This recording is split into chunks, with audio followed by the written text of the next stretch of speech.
Break के बाद आपका इस्तकबाल। आगे बढ़ेंगे। महाराष्ट्र में कोरोना बहरान के काबू में आने के बाद ठाकरे हुकूमत ने पाबंदियों में नरमी की शुरुआत कर दी है। रियासत में 4 अक्टूबर से स्कूल खोलने का फैसला किया गया है।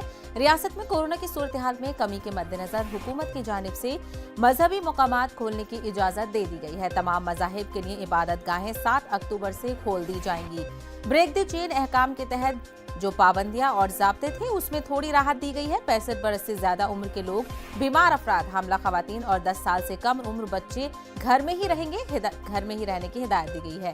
इसी मामले पर बातचीत करेंगे हमारे नुमाइंदे वसीम अंसारी इस वक्त मुंबई से जुड़ रहे हैं। वसीम, आखिरकार मुंबई वालों को राहत मिली, मजहबी मुकामात खोलने की इजाजत दी गई।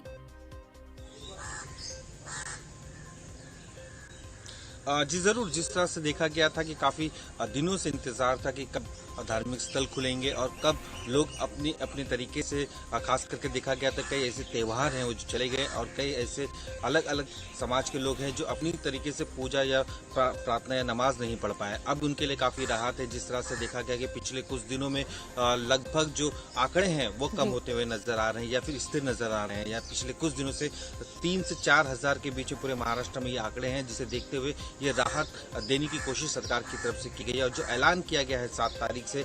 लेकिन अब भी बड़े नंबर्स ना आए इसका ख्याल रखना काफ़ी अहम होगा, जिसकी वजह से कई तरह के गाइडलाइन जारी की गई है। उस गाइडलाइन में पालन जरूर करना होगा। अगर उस पालन की अनदेखी की जाती है तो जिस संस्था के जरिए उसकी अनदेखी की जाएगी उसका जिम्मेदार नहीं माना जाएगा। जिस तरह से देखा गया है अगर आप धार्मिक स्थल पे जाते हो या नमाज पढ़ने जाते हो तो चलिए, तो जैसे जैसे कोरोना के मामलों में थोड़ी कमी देखी जा रही है, वहीं जो कोरोना की गाइडलाइंस हैं उनमें भी नरमी की जा रही है। वसीम, हमसे बात करने के लिए बेहद शुक्रिया।